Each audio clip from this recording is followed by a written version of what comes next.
MotoGP leaves Aragon and flies halfway around the world. We're back in Japan. It's the 16th stop on this year's calendar as well, the second race in a triple header. After this as well, next weekend we go to Thailand before a 2-week break before Australia, back-to-back with Malaysia, then another little break before we go for the final race of the year in Valencia. Bagnaia won 4 of the last 5 races as well. He's brought himself right back into the championship advantage.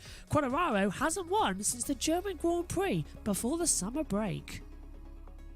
In the Riders' Championship, Fabio Quartararo's retirement last time out at Aragon means that Bagnaia and Aleix Espargaro close in the gap. 10 points between Quartararo and Bagnaia, 17 points between Aleix Espargaro and Quartararo. Bastianini is the outside shot for the title. He's 48 points back from the leader as well. Then we get the battle. Jack Miller, just a point clear of Johan Zarco, who's a couple clear of Brad Binder. Rins is battling with Jorge Martin and Maverick Vinales, who round out the top 10. Then 9 points clear of Miguel Oliveira, who's in a battle with Luca Marini. Johan Mir is in a battle with Marco Bezzecchi, and Marc Marquez looking to get points back on the board. 46 for Nakagami as well in 16th position, riding here this weekend, very injured as well with a very badly damaged hand. Paul Espargaro has 43 points. He's in a battle with Alex Marquez on 39. Franco Morbidelli on 26, 3 clear of Fabio Di Gianantonio. Andrea Dovizioso is retired from the championship now, but he's still 5 points ahead of his ex-teammate of Darren Binder. Remy Gardner and Raul Fernandez are a point separated between them for the Tech 3 KTMs. Stefan Bradl only scored 2 points. He's now left the championship as a third rider, and now Karl Crutchlow back on the bike in 26th position, scoring 2 points last time out.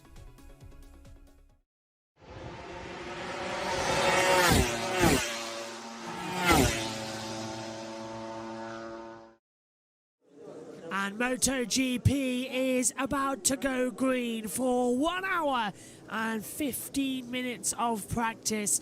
There was no opening practice this morning, only one in the afternoon, and the green light goes on, and we are finally underway here at the Twin Ring Motegi circuit as well.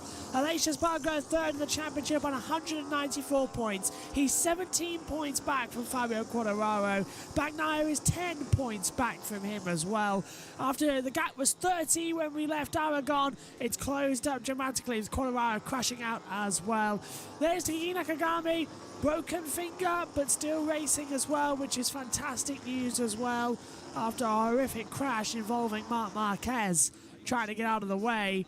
Green light is on then. Track conditions, well, it is mixed conditions, but right now it's dry. Track temperature 28 now degrees. Air temperature 26 and 78% humidity. The Japanese Grand Prix for MotoGP is go. So, Quartararo top, Miller second, Rins third, Morbidelli fourth, Marquez fifth, Bagnaia sixth, Oliveira seventh, Zarco 8th, Bastianini 9th, and Karl Crutchlow the top 10 as things currently stand as well. With all 25 runners out there on the circuit right now as well, this is how it's happening. Nakashima as well is out there as well, looking okay, as Nakagami just getting ready as well to see if he will stay on the bike as well going forward. Sonoda in there too as well as Suzuki looking okay as the replacement for Johan Mir. But Quartararo still top with 54 minutes to go. So 30 minutes to go then. It's Zarco on top, 1:45.309. Rins is second, Quartararo third. Miller's dropped down to 4th position as well. Martin, Aleix Espargaro and Luca Marini are all closing in. Alex Rins and Aleix Espargaro, the 2 riders to set much faster times at the moment as they come around the last sector. There we go, look. Aleix goes top with a 1:45.233. Rins is 1,000th off the time at the moment, but Martin goes to 5th. Marini goes 8th across the board as well. That's a very good time here as we go with 30 minutes to go here in Motegi. Here comes Alex Rins to the line. Does he improve? No. 1:45.333 across the board for Rins as well. He was a 10th down on his best time. Miller crosses the line as there's a yellow flag in Sector 2. Miller does a 1:44.549. He was only 44 thousandths down. Oh, and Enea Bastianini has crashed. Now that's going to bring out the yellows. It's in Sector 2. So Anea Bastianini becomes our first crasher of the day. Nakagami jumps up to 4th. I think there's no doubt that he's still okay. Oh, that's a big one there for Bastianini. The airbag's gone off, he's walking away, but they're having to tow the bike away off Jack as well. Quartararo crosses the line. He's 8th at the moment and does indeed, I think, jump 3rd. 144 as well. Oh, and Bagnaia's crashed. I think Bagnaia's crashed as well. That's what's just come up on the monitor. That Pepper Bagnaia's gone down. No, according to this one, I'd say he's still out there on the circuit. So the only one who's gone down is Bastianini. Someone's down, and it's Johan Zarco. 6th fastest at the moment in the session. Zarco has crashed, I think, at turn 9 on the entrance, maybe. A few people setting up. Miguel Oliveira goes P6. Luca Marini goes P4. Yet turn 7 is where Johan Zarco has crashed as well, as the yellow flag gets put back out once again then. And they'll take him away from that. Wonderful new mechanics these Japanese marshals have as well.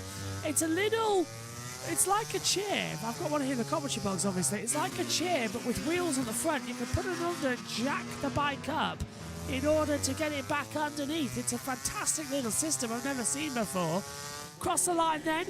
Maverick Vinales goes 9th. Aleix Espargaro jumps up to 4th. Both the Aprilias inside the top 10 as things stand. Yellows are out from turn 6 all the way to turn 8 and 9 as Darren Binder has crashed out now. So Binder's gone down. I wonder if that's also turn 5. Yeah, it's turn 5-6 area. So Binder's crashed.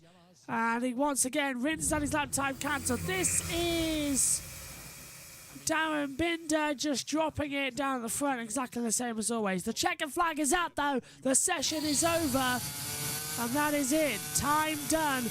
No one else will improve due to the yellow flags being out in all sectors. Let's take a look at Johan Zarco then, and his little accident coming through in the back half of the track into turn 7, turns into the left, and the front drips away from him, yeah. And the bike pretty much wiped out there. Okay, so session's over. Everyone's going to do their practice starts now as well.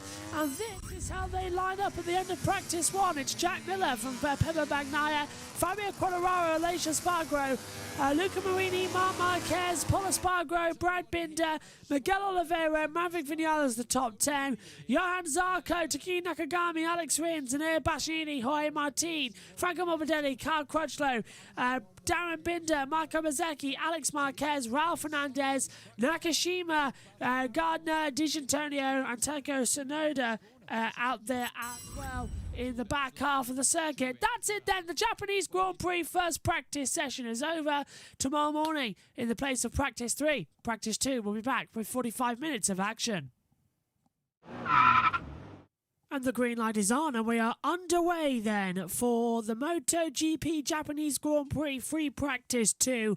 And predictably, it is wet. It is really wet. So nobody is going to improve their time in this session whatsoever. The next 45 minutes as well, purely to see what we can get set up for qualifying later on and the half-hour free practice 3 session. Let's get into it then. We're underway right now for FP2. And Fabio Quartararo goes straight on then down at turn 3 as well. The track is horrendous out here. Absolutely horrendous. I've never seen it this bad on a MotoGP track for a long, long time. There is standing water everywhere. There is a load of spray hanging around as well. It is close to a red flag situation, and I wouldn't be surprised if we did see a red flag at some point in this session, whether it be for riders going down or safety standpoint as well. I'm watching Quartararo go round now, coming into turn 9 at the V corner, and it looks like ice. So much standing water, so much opportunity to slip off as well. It's a 2-minute 3 lap. I mean, it's not going to work out. Marc Marquez does a 1:55.232 and goes top of the board. As they look at that, the timing screens are working again finally. Bastianini 2nd, Oliveira 3rd, Martin 4th, Quartararo 5th as well. And this is just unbelievable for Marc Marquez and for Bastianini. 1-2 at the moment. Marc is flying out there in these conditions. And unlike in Indonesia in the warm-up session, Marc may be flying, but he's not flying over the top. Yellow flag, sector 1. Brad Binder has crashed out as well at turn 3. Let's take a look on board. downhill braking zone, second gear, 90 kilometers an hour. He tries to take the, actually he runs it in deep, tries to go through the long lap loop, and then the bike just drops on him immediately as soon as he hits the paint. So that was definitely an accident there, but it's brought out the yellows in the first sector as they take him away. Rain getting down heavier now. Fabio Quartararo is coming back out onto the circuit now as well. Jack Miller, and there's a yellow sectors 2 and 3. So someone's off in the second and third sector. Here comes Quartararo back out onto the track as well. The rain's really coming down actually. Oh, it's Pol Espargaro. Oh, and the bike's in the middle. Well, the red flag this immediately. The bike's in the middle of the track. And there's that's right the fastest part of the track as well. It's coming through turn 9. It's right in the apex. Well, where's the red flags? There should be instant red. The marshals are in the firing line in a wet circumstance. I know race control have been lax this year, but where is the red flag? Now, Paul's walking away. He's okay, which is great news. We've got riders coming into that zone hot and fast, and red flag. Oh, good decision. Red flag is out. The session is stopped. So MotoGP's free practice 2 here, the Japanese Grand Prix. The red flag has come out now. And we've just seen the crash of Pol Espargaro via CCTV, and it was indeed a high side. It flew him right over the top at turn 8. And he's talking about his wrist being a bit damaged as well, but that's why the red flag came out as well. And Pol's now back out on the circuit on bike number 2, but it was a high side that kicked him up, coming through the S-curve at 115 mile an hour. But realistically, that's on about a 95 kilometer an hour crash, that one, but that's still high side. That's a biggie there. Checker flag is out, and that is it. Nobody else is improving on their lap time. So it's Marc Marquez who ends practice 2 fastest on a 1:55.232. Martin second, Miller third, Oliveira fourth, Zarco fifth, Morbidelli sixth, Bastianini seventh, Alex Marquez eighth, Marini ninth, and Quartararo the top 10.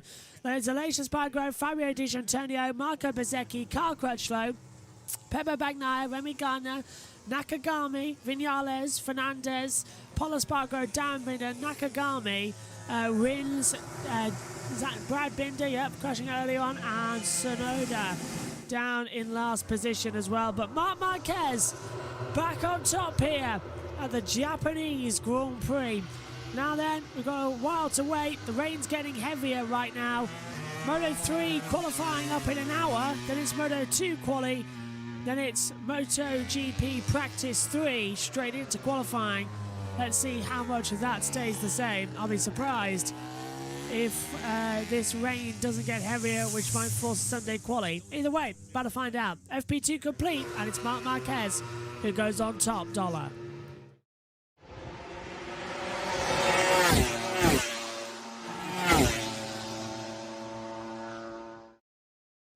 Well, the start of qualifying has been delayed for over 90 minutes as well. A torrential weather radar hit of rain.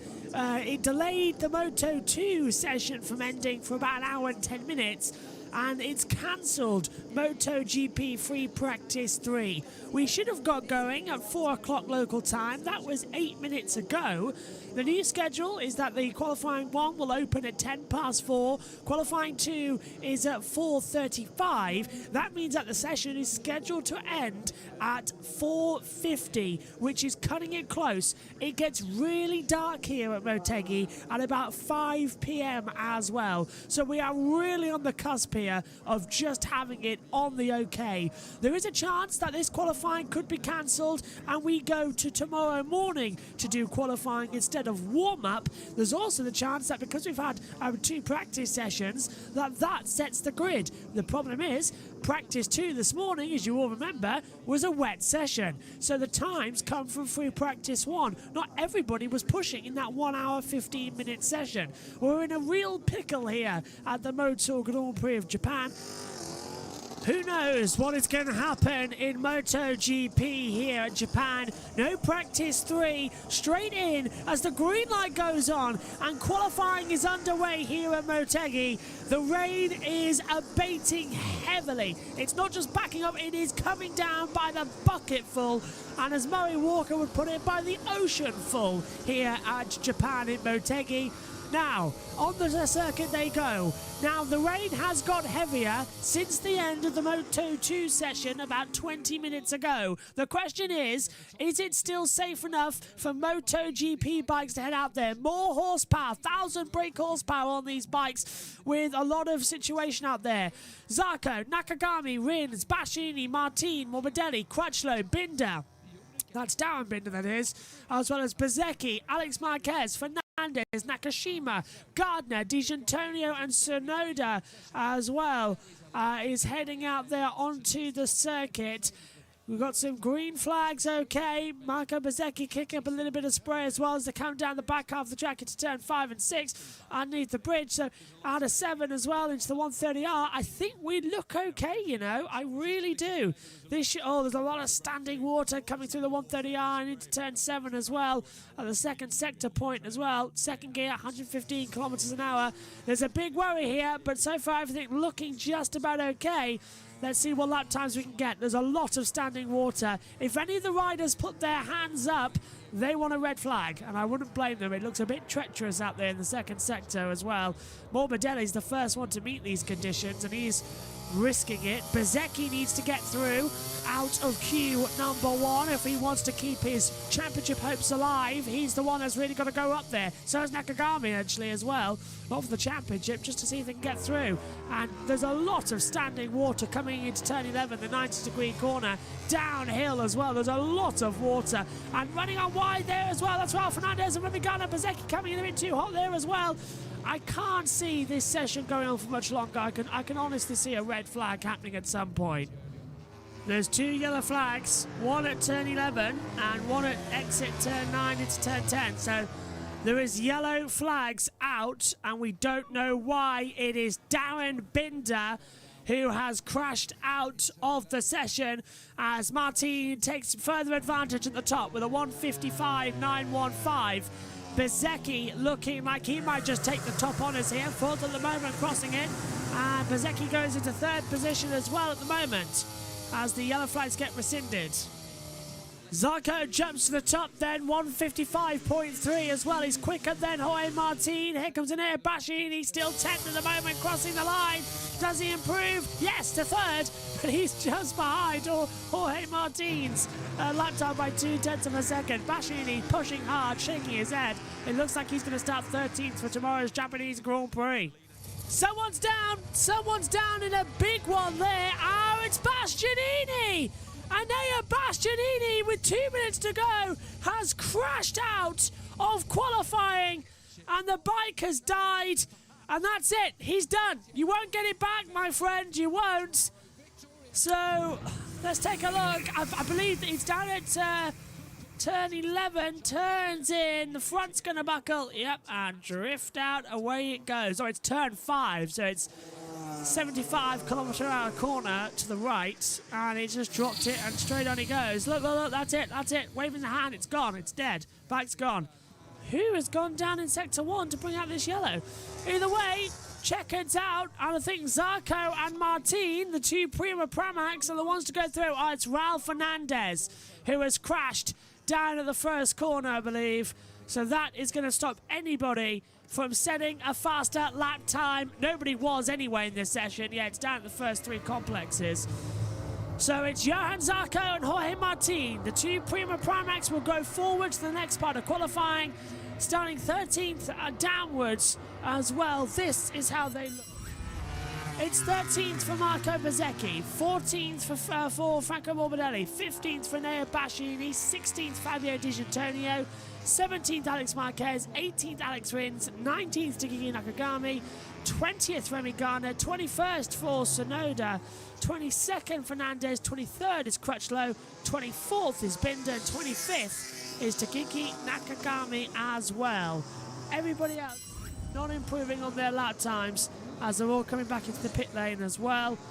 And that is the end of the first part of qualifying, which has been anything but dull. Everything's been going insane. And now, as the yellow flag gets rescinded, we wait to see what happens. As Marquez still 7th, but sets a better lap time. Let's see what happens then in Q2. What's going to happen then in this session as the green light goes on and we are underway now? Q2 is go here for the Japanese Grand Prix of MotoGP. A 15-minute session is coming up. For some reason, the timing graphic on the top of the screen said 5 minutes. I was having a little bit of a panic there, but it is a 15-minute session. It's light rain at the moment. Ground temperature is at 22 degrees. It is 100% humidity, though, as well. And in this session is Jack Miller, Pepper Bagnaia, Fabio Quartararo, Aleix Espargaro, Luca Marini, Marc Marquez, Pol Espargaro, Brad Binder, Miguel Oliveira, Maverick Vinales, and the two who qualified for the previous session as well of Johan Zarco and Jorge Martin. The track looks a little bit better than what we did 10 minutes ago at the end of Q number 1, but let's just see how the riders deal with Q2. First lap times on the board then. Across the line, Maverick Vinales, a 1:57.692. Luca Marini second, Aleix Espargaro third, Pepper Bagnaia fourth, Pol Espargaro fifth, Jorge Martin drops down into 6th position, but Marc Marquez crossed the line. Marquez jumps to P1 by 7/10 of a second. It's a 1:56.955. Marc Marquez in his second race back on provisional pole for the 63rd time. Fabio Quartararo takes the line and goes faster. Quartararo 1:56.326 as well. That is a 10.5 quicker, and now Zarco goes quick, 1:56.076 as well. So the top three. And now Marquez drops down to 5th position as Miller goes 3rd, Binder goes 4th. So Marquez drops down to 5th position. El Diablo in P2. It's Johan Zarco who has provisional top honours though with 10 minutes to go. Normally, these are Jack Miller conditions. Whoa, Miller! That was exactly what Neil Hodson was just talking about as well. He's going to push little by little as well, take the brake pedal little by little, just coming through as well into turn 7 and 8, and he just lost his footing a little bit and almost went down as he comes around the feed corner into the hairpin at turn 10. Miller was pushing incredibly hard there. It is one of the KTMs. It is Miguel Oliveira who has crashed out. Marc Marquez then, this might help him actually. Marquez is 3/10 up at the moment as he exits the last corner of Victory Corner. Blasts down to cross the line. Marquez goes top again with a 1:55.214. Yellow flag gets rescinded. Now Miller crosses the line. Does he improve? 8th to 3rd. Okay, 1:55.784. But Marc Marquez, in just his second race back, looks like he might take a pole position, just like Indonesia. Brilliant. 30 seconds to go as we see here. Zarco goes P2, 1:55.422. Here's Brad Binder, 5/10 off at the moment as he crosses the line. Brad crosses and, okay, stays 6th, 1:57.167. Vinales is a 10.5 up as well, but now he's got 2/10 in that last sector as well, so he's not going to have anything coming in towards the braking zone as well. Bagnaia is 12th. He starts back in the 4th row as things stand. Checkered flag is out. This is it then. Last laps, the call for everybody. What's Bagnaia's first sector time? It's a 30.4. It's not good enough. Not good enough. Considering that we've just seen Brad Binder do a 29.7, fastest of all first sector. Vinales takes the checkered flag and goes 3rd, 1:55.620. That's a great lap time on the Aprilia, just like in Indonesia. It is quick in wet weather as Oliveira takes 5th position as well, the one who went down. Now we see Jorge Martin and Miller on the lap time. Marc Marquez coming up. The next one's cross line with Pol Espargaro. So Pol Espargaro crosses the line. He's 11th at the moment for Repsol Honda. Where is he going to end up? He stays 11th, 1:57.354. Next across the line is Jorge Martin. He's 6th at the moment on the Prima Pramac, and we're watching him now into the braking zones as well. Aleix we're on board with, looking quite quick. Then it's Miller, then it's Binder. Martin coming across the line shortly. And off goes Zarco. Zarco's binned it.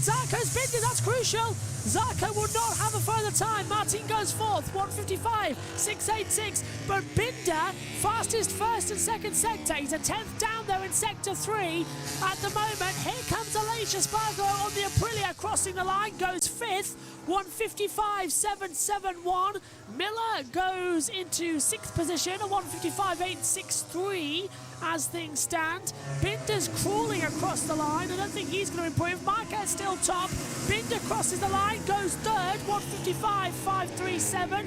And the only one not to take the line, Quartararo takes the line. I don't think he's going to do it though. He's 3/10 off the pace. No, Quartararo starts 9th. Bagnaia punching his own front of the bike as well is in 12th. But it's his second race back. It's the Japanese Grand Prix for Repsol Honda. Doesn't Marc Marquez know how to deliver? For the Japanese Grand Prix tomorrow, the king of Motegi is back. Marc Marquez is on pole position for Repsol Honda and the Japanese Grand Prix. If there was any doubt, it's his first pole since the 2019 Japanese Grand Prix, and that was the last time we raced here 1,071 days ago. Marc Marquez has pole position for the 2022 Japanese Grand Prix, his first pole in over 3 years.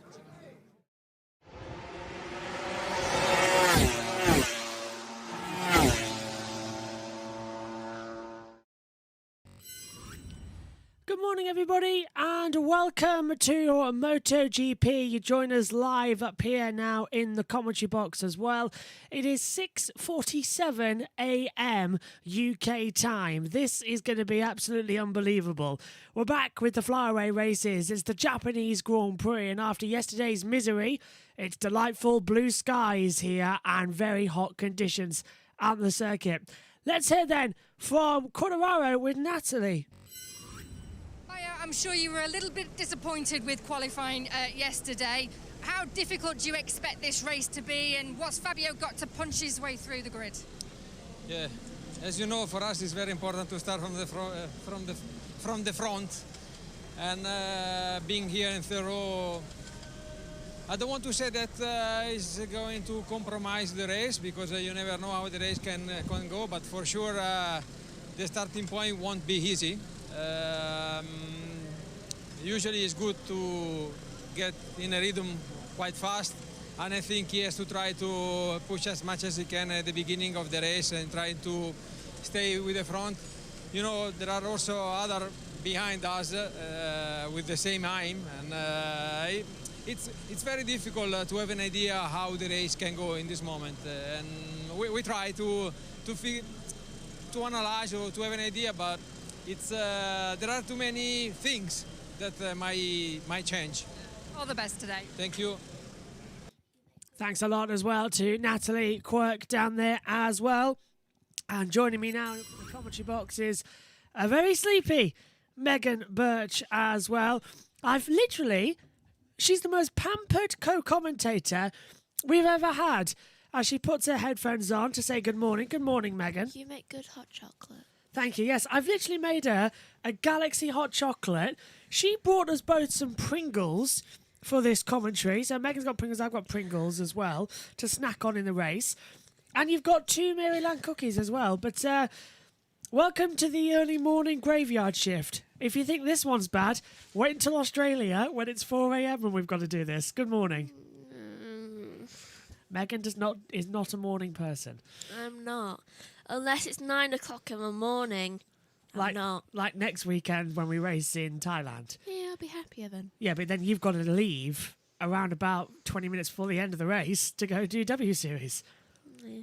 I know. It's going to be fun one, that one. At least you get it over with early on in the day.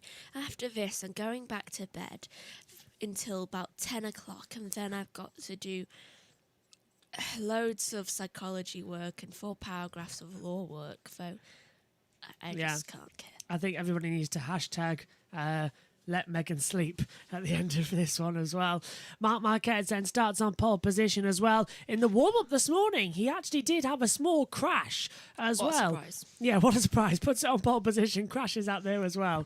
Not really as what we were predicting, but he did have a small accident out there on the circuit. Just making sure that the timing graphic is on that needs to be, which will tell us about race control information. There we go. At the bottom half of the circuit as well. I think we're going to head down to Nat Quirk in a second as well, which is all going to be good news. Jack Miller with some breathing apparatus put up his nose as well, actually, to make him breathe easier. Now, that I wouldn't wear that because it looks metal to me as well. It does look metal, and if it could rupture his Nose. septums if he crashes and hits his head on the floor. Starts 7th on the grid as well, does Jack Miller. So we'll keep an eye as we come through. Good luck for Japan in F1, Megan, unless Max somehow becomes champion in Singapore. Yeah, we better, because we did talk about that, about how the Japanese Grand Prix, Megan might have to wake up for that one as well.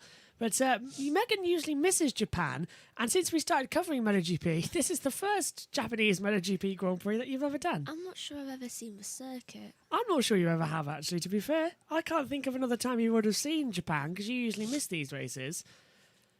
But let's go for the national anthem then. Ready for Japan.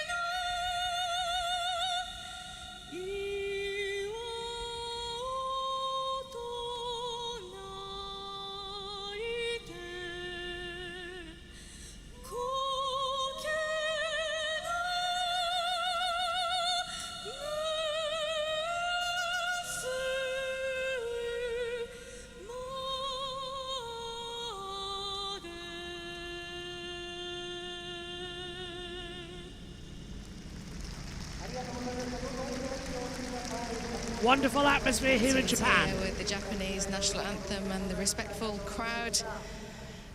Yeah, absolutely. Fantastic Japanese crowd here as we get ready here. Nakagami starts last. The only Japanese rider. Let's go down to Sylvain Gintoli for the latest info. Susie, there's a lot of bluffing and double bluffing going on concerning the I am rear serious, tire. don't call me Susie. In the front here, everybody's going with the hard because you need the support. It's such a hard braking track. You need the front tire to be able to take that load, take that hard braking maneuvers. So hard front everywhere. In the rear though, we've got Fabio Quartararo as well as quite a few riders going for the safe bet, which is the medium rear. Fabio's run that in the warm-up, he ran it as well on Friday, he's feeling confident with it, so it looks like he's actually not bluffed and not changed.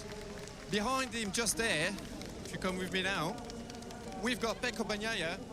Now, he rolled onto the grid with the medium, and it looks like it's gone. He's gone for the hard. He tried that warm-up this morning. This morning, actually, it was quite warm. It was about 39 degrees track temperature. It's now about 45, so just a bit warmer. Pecco feeling confident with the hard rear, just as Jack Miller. Jack Miller, great pace with the hard rear, was able to activate it as well this morning in warm-up. We called the temperatures really, really fast. And finally, behind me, another contender, I think, for the race win today, even though he's starting from 15, is Bastianini.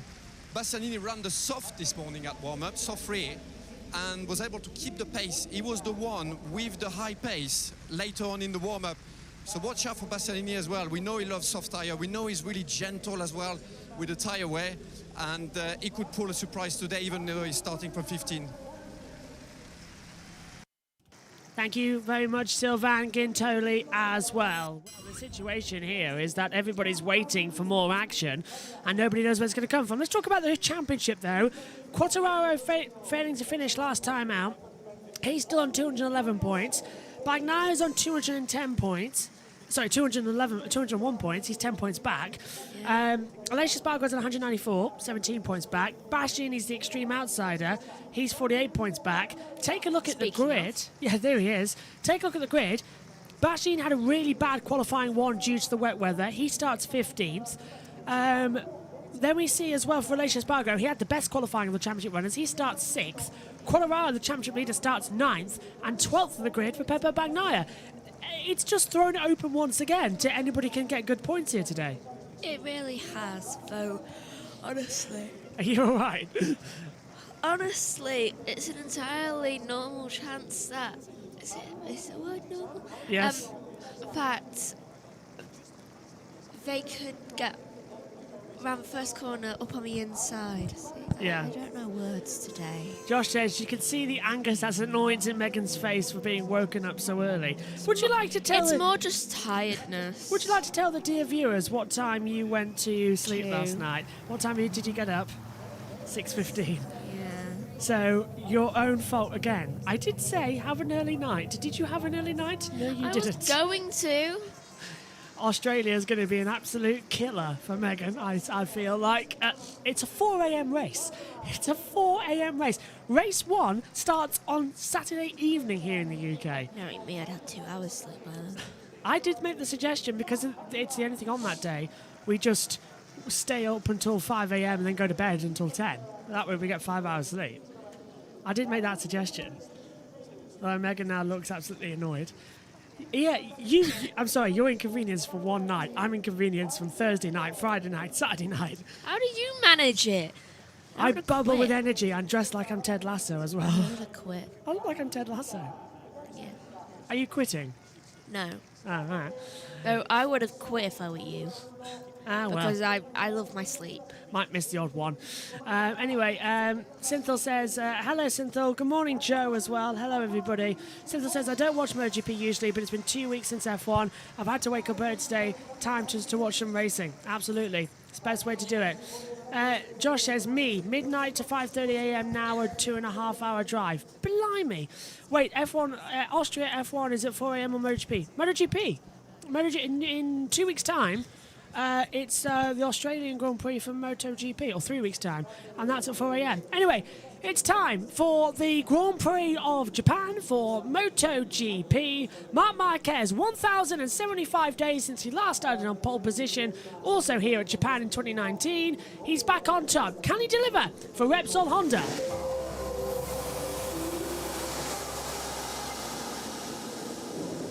It's the MotoGP Grand Prix of Japan, and this is how they line up on the grid. Pole position goes to Marc Marquez, second for Johan Zarco, third for Brad Binder as well. My pick a winner for this race. Maverick Vinales, Jorge Martin and Aleix Espargaro have row 2. The third row of the grid sees Jack Miller, Miguel Oliveira and Fabio Quartararo.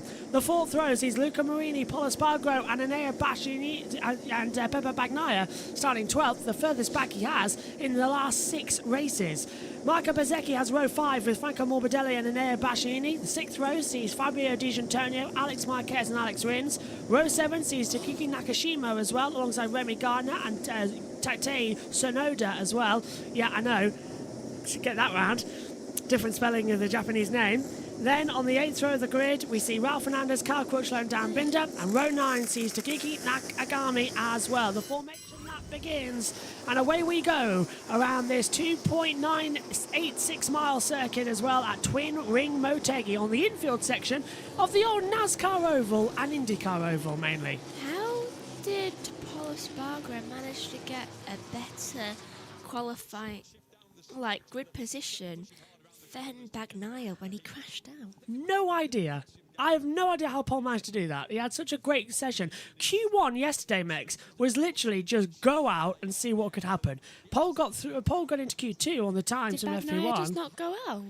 Well, Bagnaia did go out, but he had a really poor session. He had lap times cancelled left, right and centre. He had lap time deletions left, right and centre as well, so it just all went up completely in the air. It's not a good day on his part. No, it wasn't. He starts 12th, and remember, he's 10 points back. In the last 5 races, he's won 4 and finished second once as well. But in the land of the rising sun, we are back here in Japan for the first time in 1,071 days. Let's see what this fantastic circuit has to offer. Yesterday, it was cloudy. A typhoon as well hit the circuit. It washed everything out. Here today, Typhoon? Typhoon hit the circuit. The track was washed out and everything as well. We had to wait 90 minutes to get MotoGP's qualifying underway. Here today, it's a green track as well. I know, it's blue skies. Track temperature is at 37 degrees. Air temperature at 22 degrees as well. 69% humidity and 32,152 people are here. It is a limited capacity crowd still, as the Japanese very much still with COVID restrictions in place, but still. Do they? A little bit, yeah. I didn't realise any place yeah. really still had that. Yeah, it's not capacity, it's a limited capacity coming through. What is going on here? I think he just hit his head on a bird. That's the Aprilia. Is that Alicia Spargo having problems? I could have sworn he just hit his head on something. That is Alicia Spargo, and now we saw this morning in warm-up actually that Alicia failed to get out onto the track. So is that a big problem for Alicia Spargo? We'll find out if he can start. I could have sworn he just hit his head on something, and I thought I heard something too. He's out. He's into the pit lane. This happened in the warm-up. Alicia Spargo, third in the championship, will not start. Either way, it's time to look to the lights. Green flag is at the back. 1,071 days. We're back in the land of the rising sun. The MotoGP Japanese Grand Prix is under starters orders. Lights out, away we go. Good start from Marc Marquez, great start from Brad Binder. Binder and Marquez are going level in towards turn one. Martin's dropped back, Zarco's dropped back, and it's Brad Binder who leads into turn one. Alicia Spargo's got going from the pit lane. Got a horrible start. Yeah, Bashni's got a terrible start. He's dropped right back down the order, but Brad Binder, he was the best in these conditions, and he's made the best start. He leads as we enter turn three, and Marquez is under pressure already from Johan Zarco. That's Martin taking second place. Oliveira's to fourth, and Zarco's dropped down to seventh. Terrible start from both Marc Marquez and, as you said, Enea Bastianini. So now we've got Binder leading. Mine and Julius pick a winner. Quickly 1-2. Right at the back. Yeah, is that Millen? That's Miller. It's Alicia Spargo who started. Yeah, Alicia has started. He's left the pit lane in 25th position. Morbidelli's dropped down to 17th position. I honestly think he hit his head on a bird. I think he's knocked something on the controller. As look at that up the inside. Jorge Martin blasting past Marquez, blasting past Binder, takes the lead of the Japanese Grand Prix already. A concise, controlled start. And now look at that. That's Maverick Vinales trying to swing right round the outside, coming into the V corner at turn 9, trying to pass Jack Miller. And there is Alicia Spargo up and running okay. No jump start, says race control. Here is what happened. Oh, he swapped his bike, Megan. He swapped his bike. Is he allowed to do that before the start? I'm not sure if he's allowed to do that because the formation lap started. What is the point? What is the point of losing a really good grid position just to swap a bike? I know, but look at Jack Miller going for third place. He passes Miguel Oliveira and he passes Marc Marquez coming into the 90-degree corner. But why did he? I don't know. Touch his head like he just hit his head on a bird. I don't know. That's really bizarre. He had a problem with the bike in the warm-up session where he went into anti-stall. He went like this. Yeah, he hit down, then he hit it. He was holding his hand up like that. And Mark is dropping back quicker than a sinking stone as well. In fact, he's dropping quicker than the second half of the Titanic. He's just gone. And Paul Espargaro's closing up in 10th position. Mark's down to 5th. Martin leads, Binder second, Miller is third, Oliveira fourth, and it just keeps on coming. What a tremendous start. Look at the championship. Quartararo on 218 as that is Paul Espargaro on the inside of Luca Marini with Alex Rins trying to go around the outside of 9th, 10th and 11th position. And Quartararo's involved in that. I just realised how similar the colours between Espargaro and Marini are. Yeah, they're incredibly difficult to tell, aren't they? There's Bagnai looking at the inside of Marini, but Marini's looking at the inside of Rins. When did this happen? When did Martin come first? Martin, I think, on the opening lap, he jumped ahead of Binder and Miller, didn't he? I didn't even notice. He jumped ahead of Marquez, didn't he? It was at the V corner at turn 9. Also, from 2 to 6 are really too similar, especially 2 to 5. Yeah, it's really getting quite confusing out there already, but Miller looks like he's on an absolute attack. He's hooked to the back as Paul Espargaro tries to loop round the outside of Fabio Quartararo. It didn't work. All it left him was an open door for Luca Marini to stick up the inside line as Paul now looks to the inside again at Quartararo, and that's Marco Bezzecchi further back as well. He's having a challenge against Alex Marquez. And Marc Marquez running in P5. So that is what Marc Marquez's shoulder is at the moment. He's only racing this year to try and get the bike ready as Jack Miller at the turn 11, the 90-degree right-handed corner, slips up the inside and gets ahead of Brad Binder. Right, so there's now 23 laps to go. We're on our second lap now. Now we've just started lap 3 now, about to start lap 3. And it's difficult to say. No crashes just yet. Our timing screen has glitched out again in the 4th sector, so that's not handy. It did that back in Aragon, if you remember. Ooh, Bajecki's has been passed by both Bastianini and Rins. So losing 5 places is Zarco, losing 4 is Mark, but Miller's made the most gains on where he started already, so that's a great job from him. Timing screens are just starting to update. For some reason, they're lagging a little bit on your side. They do speed up and catch back up with each other, so I wouldn't worry at the moment. We're on the correct timings as Miguel Oliveira does a 1:46, and dashboard. Front is flat, front is hard, and the rear is soft for Aleix Espargaro. The team are telling him that information, so he doesn't even know what tyre he's got on at the moment. Of course, it was so quick. And this was him jumping up on the warm-up lap, so he's dropped his first bike, and his second bike goes as well, and he had to change to his second bike this morning in warm-up when his bike didn't start. It stalled in the pit lane. What was wrong with his bike? No clue. Not a clue. As Luca Marini looks at the inside of Pol Espargaro, Rins, meanwhile, got chopped off there by Nea Bastianini, who's on the back of Pepper Bagnaia. So them two just can't get away from each other in the past couple of weeks.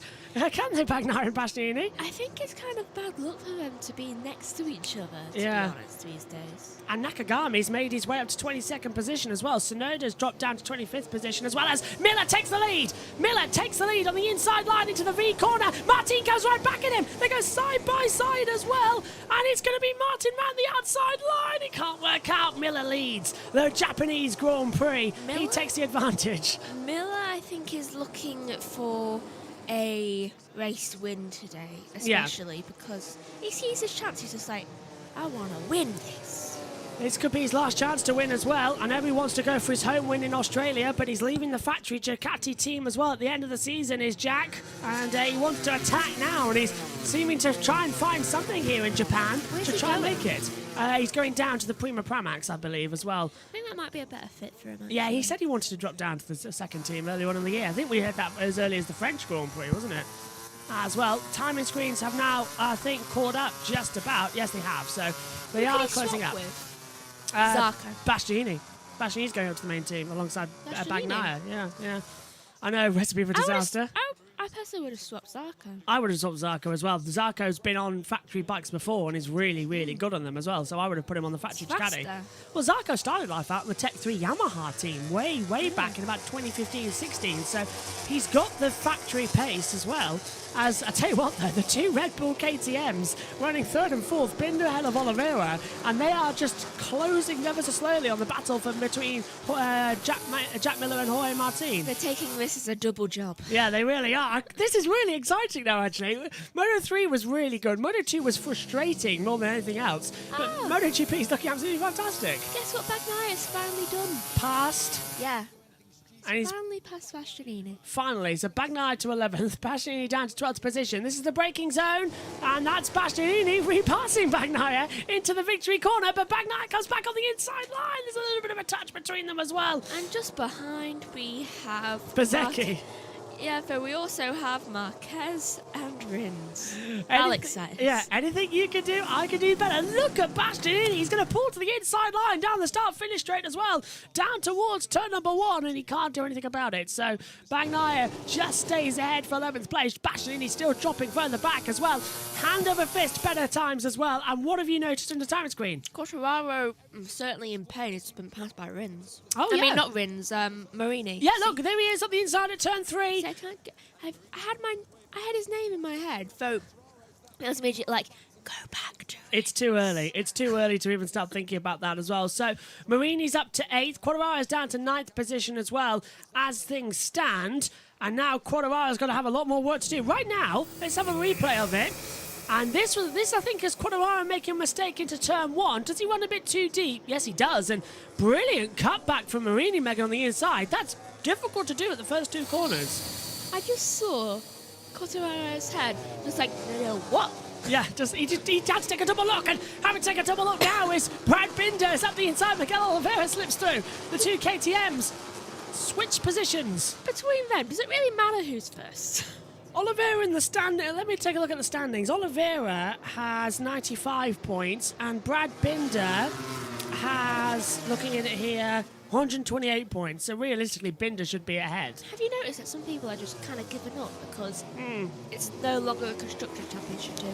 Yeah, because Ducati won that last time out as well, didn't they? And they're on course to win the Teams Championship as well. So now all that's really left is the Drivers' Championship. Yeah, and some people who don't have a chance in hell of winning it because they're so far down the order are just kind of staying where they usually are and not really passing each other. Yeah, and I'll tell you something, Aleix Espargaro is going to be praying that this race gets red flagged as well so that he gets another crack at the start because he's down in 24th position and his championship looks completely over now as well. There's only, after this race, Thailand, Australia, Malaysia and Valencia, 4 races left after this as well. That's only 50, 100 points available and it's going to be a lot further back in the standings than 17, I'm afraid. So this isn't going to work as well as we thought it would. Bagnaia, however, closing in on pole for 10th position, but points go down to 15th, remember, and Rins has just passed Morbidelli for that last points-paying position as we ride with Bagnaia with Bastianini behind him. Has Aleix just... Oh, sorry. Aleix up there? Aleix is 24th as well. Is he closing in? What's the gap? Actually, he is, isn't he? Aleix has joined the battle right at the back, so Aleix has now caught the battle with Nakashima. And Quattro's passed to Gardner. Quattro passes Gardner further back. How do you say that last person's name? Sonoda. Sonoda. Tazuki Sonoda. Sonoda. Well, he's... Or Suda. Suda. Well, he's losing time. Yeah, he's 7.4 seconds back as well in what is only his second MotoGP Grand Prix start. His first was back in Spain in 2017. Zarco's dropped back. Zarco's dropped way wide. He's just dropped back 10. even further. Yeah, down to 13th position now. And now... down to 30. Yeah. Please don't be something wrong with his car. Is there? Oh, he's dropping back. What is it? Bike. See, I don't know what things are. Good morning, Megan. Nice to see you. But yeah, I do agree with you as well at the moment. Zarco's dropped back massively. As SHG's point out, Zarco has dropped up to 10th. He lost 3 places. He's now dropped down to 13th position. So he's not even doing any oranges. Yeah. V Rossi 963 says Mark will crash, P8 will win, Pepe Bagnaia will win. Oh, I see. Yeah, probably. As Simple says, go Bagnaia, no idea how to spell it. You got it right, because I just saw on Ziggo he made a massive comeback after crashing in the opening races. Yeah, he has, winning 4 of the last 5 races, and coming second in the 5th last time out as well. Nobody has won since the summer break, bar him and Bastianini. Yeah. And there's Aleix. It'd be a nice change. Well, Jack Attack could win and take a victory here as well. I'm just trying to work out. Jack Miller has only ever won 3 Grand Prix before. First Grand Prix was Netherlands, 2016. Last win was France in 2021 when he won a double last year, back-to-back. Where did he win last year back-to-back as well? Italy, wasn't it? Or somewhere like that last year. Probably. The morning sneezes. Morning sneezes, yeah. Well, it's that spray that's in the bathroom that was hanging around when you went to the bathroom. It makes you sneeze. Also the outside cold air. You've got a heater and a drink. Here, take a sip of your drink. That'll help you. As we see at the moment. I don't sneeze on time. Quite a lot. We're riding on board with an Air Bastianini who is visibly now holding on to the rear tyre of Pepe Bagnaia. Literally, you can almost reach out and grab the tyre from the screen. It's unbelievably close. I mean, Mark tried that last week. He did, to be fair, didn't he? Elbowing out Nakagami. Nakagami riding injured this weekend as well with a lot of damage on his hand as well. It opens up an awful lot as into the braking zone, down into turn 11 and victory corner. Go on a second. Still wondering why we didn't see us crash. Yeah, we never did see it again, did we? Or anything about him afterwards. I think it's because he was actually taken to hospital for some stitches as well, and because they didn't know what the reasoning was, they couldn't show it again because of the rule that got brought in after the tragic passing of Jason Pasquier last year, where they kept the cameras on his crash. Which I didn't like that bit. So he got up. He was perfectly Nakagami. fine. Yeah, Nakagami, not... Yeah, not to Pasquier. Yeah, I know what you mean. Nakagami got up. Yeah, he should have had that back. It was a better condition than Quartararo was. And take a look at this. Aleix Espargaro is closing now on Takiki Nakagami. This should be quite an easy move now for Aleix. He should be able to breeze through. And this is the tail end of the pack we're watching now. We very rarely actually get to look at this back half of the circuit that much. As here is Aleix. This is his warm-up lap. I want to know whether a bird hit him. I just don't think he had any drive on the warm-up lap. I don't think a bird hit him. Yeah. So...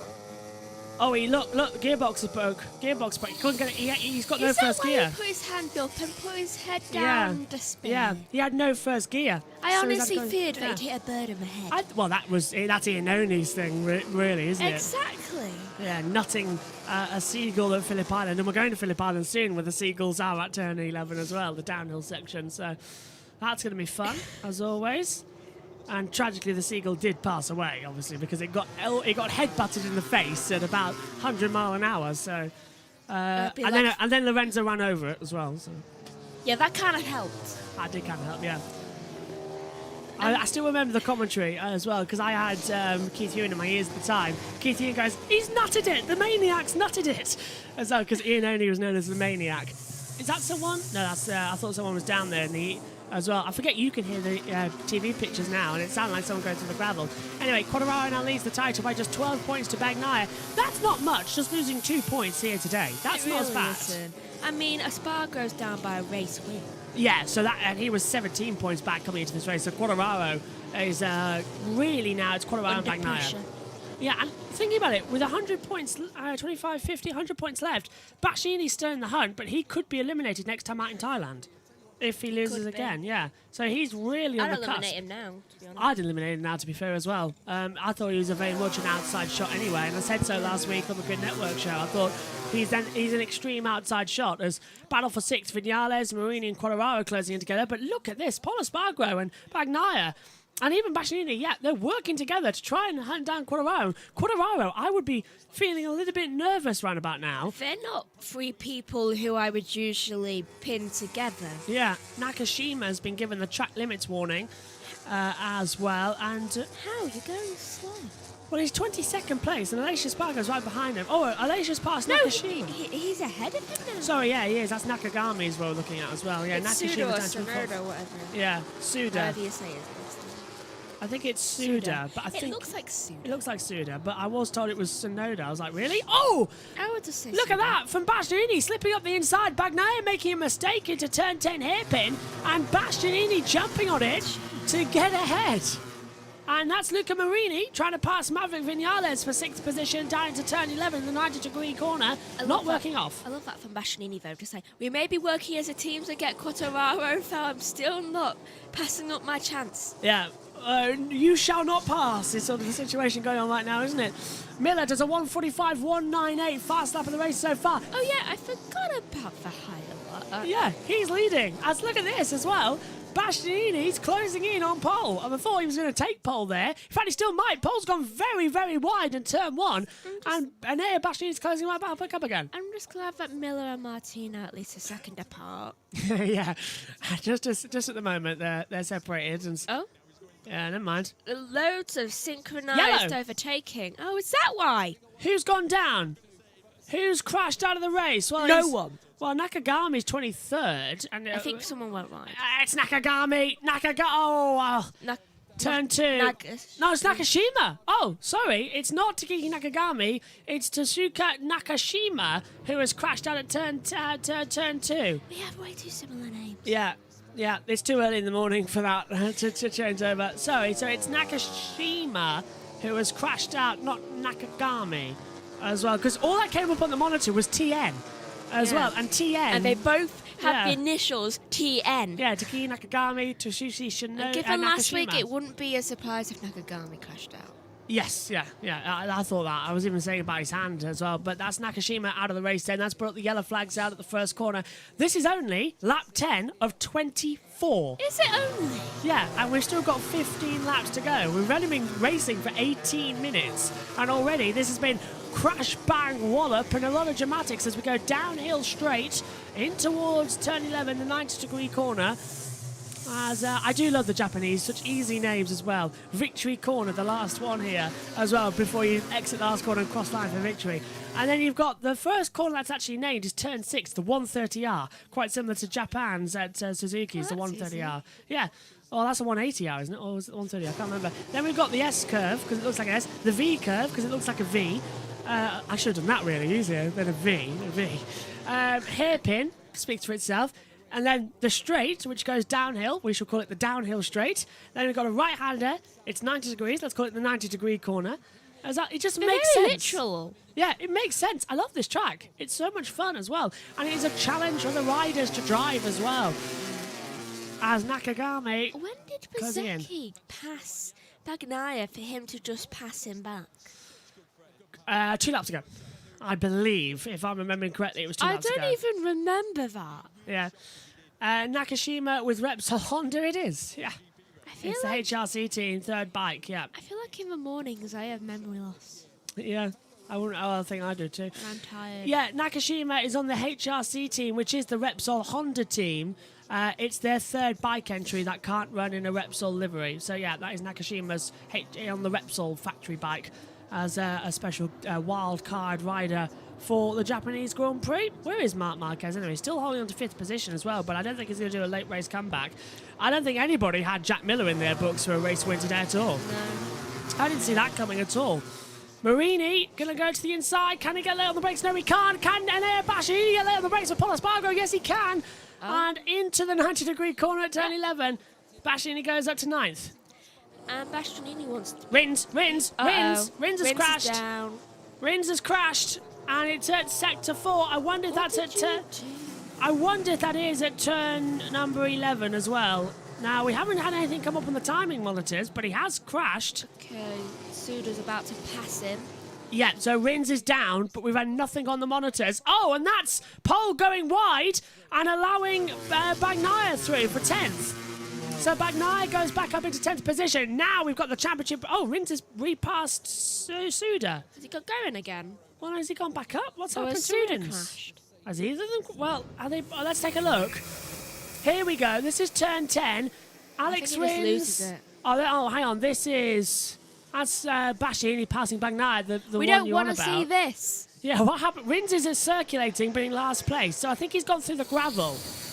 I think he's gone through the gravel Suda's somewhere. repassed. Yes, he has. Very bizarre situation going on there, then. Is that for number 42? That is Jack No, Miller. no.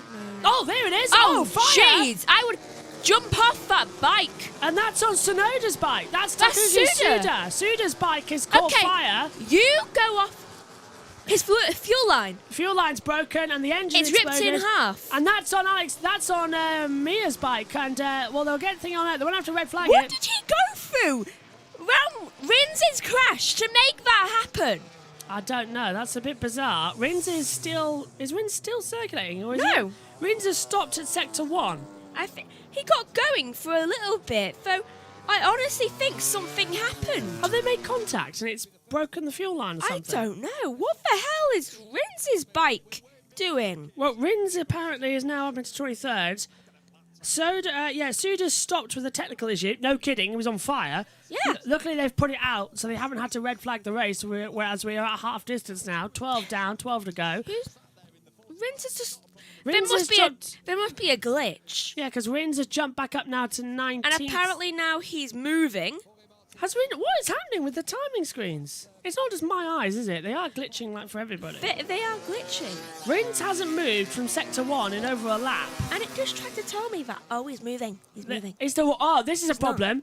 I just thought, Megan, this is the first time they're coming in. If there's oil down. If Suda had his completely ripped open, literally, his fuel line, yeah. there was a section missing. Dan Binder's had a track limits warning, but... Which means that there might be oil all over. That's what I'm thinking. Well, their one's gone down, luckily, so... That woke me up.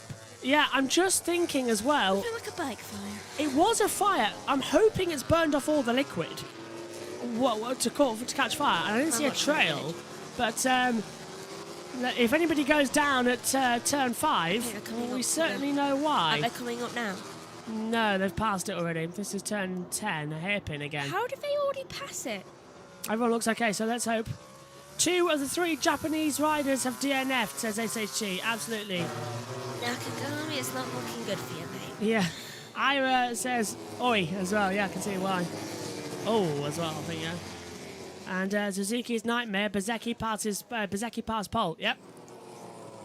Can we see what happened to Rins? Or is that illegal to show what happened nowadays? Well, I haven't seen him on the TV pictures at all, so I'm thinking he's out of the race. Yeah, so am I, though. Is it illegal to them nowadays to show what actually happened? We never saw poles crash in practice 2 until later, as Vinales goes very, very wide, and Marini finally gets back on the inside at turn 2. Vinales going to go around the outside on the run.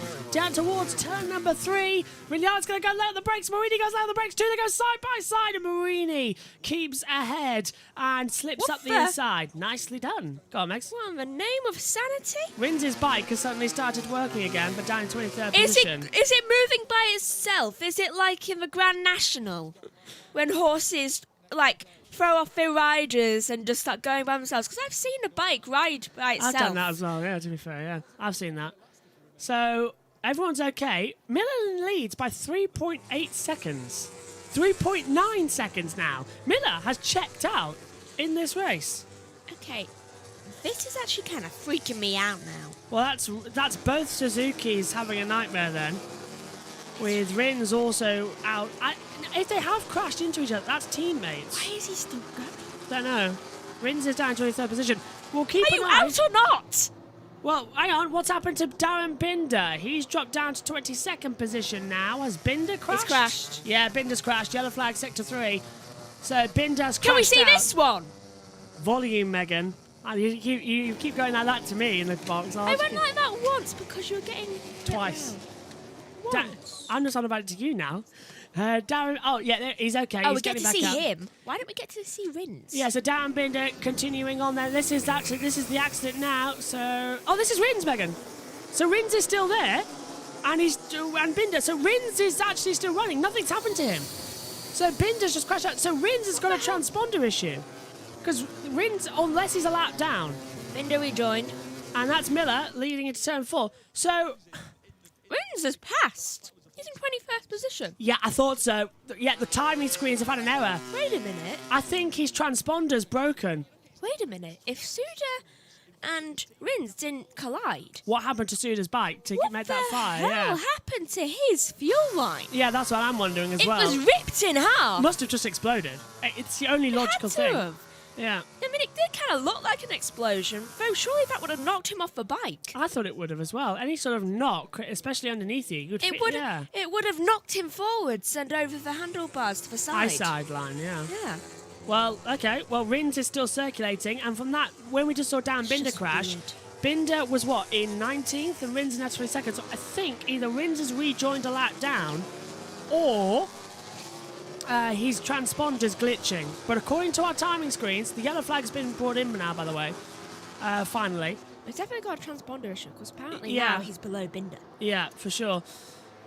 So, yeah, Rins has now dropped behind Binder, and Binder's 22nd. We know he's not. So I think that's a transponder failure for I want to Rins. see how that fuel line exploded. We'll have to take a look at that again. Hopefully we'll get to see it as well. Maybe Susie Perry and Sylvain Gintoli and Michael Laverty will know when we throw down to them after the race commentary. How was all the oil not on the track? Must have burned up incredibly quickly. It's the only thing I can think of. I mean, it certainly burned the bike quickly. It did, yeah. Toasted Suzuki for anybody. You don't like raw Suzuki? Have it toasted. Anyway, let's get back on because we've got 9 to go. Go on. It's getting close to Christmas, so I didn't think he meant this by roaring fire. Chestnuts as well. His nuts are getting a bit of a roasting as well.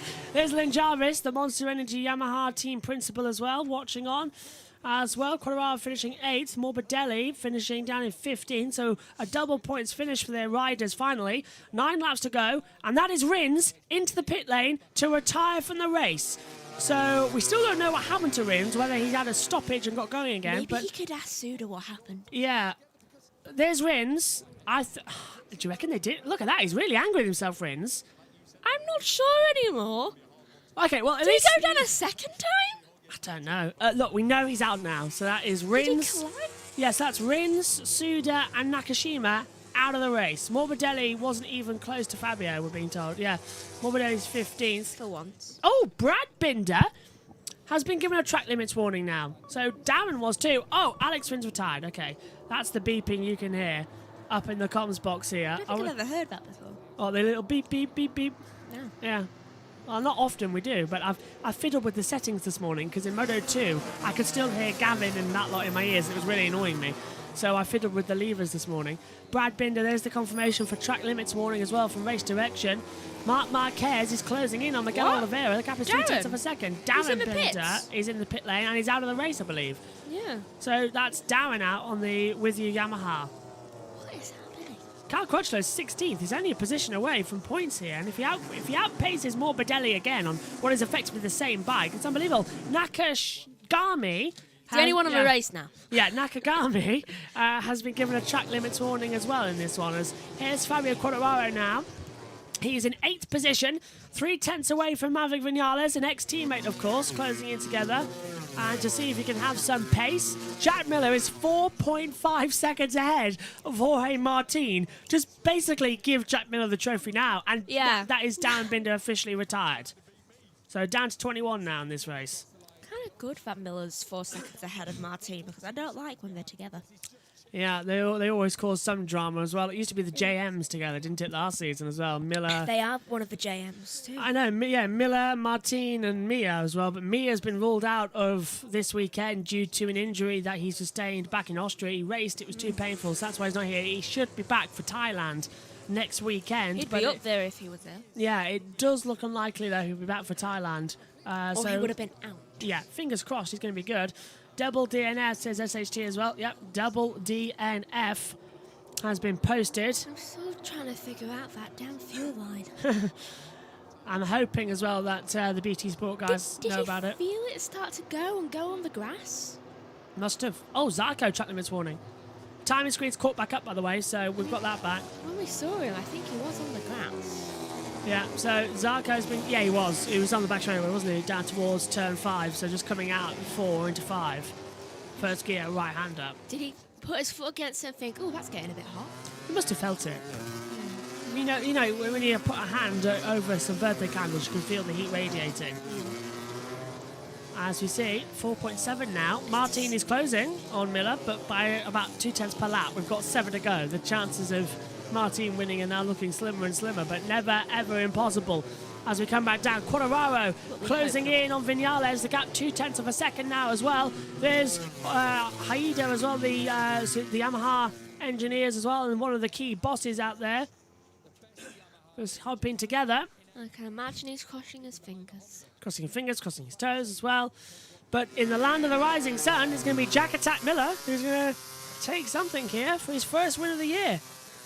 Do you know what? On the brighter side of things, Morbidelli's in 15. Yeah, at least he gets a point as well. Martin's been given a track limits warning. That's second. How hard is he trying? So, correct me if I'm wrong, if they could do it again, and it's a long lap penalty for Martin and Binder, I'll put Oliveira second and Marquez third. Yeah.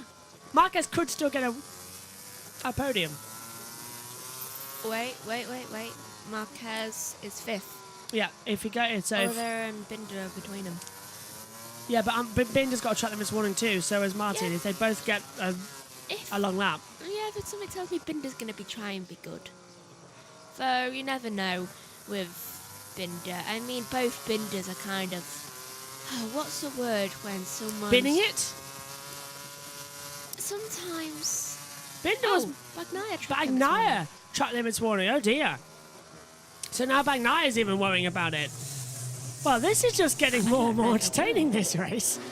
And this is... Oh, Vinales in the battle with Quartararo now. For 7th position. And getting a bit close to comfort there. There's the confirmation of Bagnaia's track limits warning from race direction. He'll get that on his dashboard as well. One more time and it's a long lap penalty. And yeah, this is getting close now. Marini's being reeled in by these two as well. 6 to go. Miller leads by 5.2 seconds. So he's increased that gap even more now than what it once was. You can't write this Grand Prix off. Not yet. 1924. Especially not any fires that comes from it. Yeah, Aleix Espargaro has fought back up to 18th position, by the way, but he's 3/10 now behind Fabio Di Gianantonio.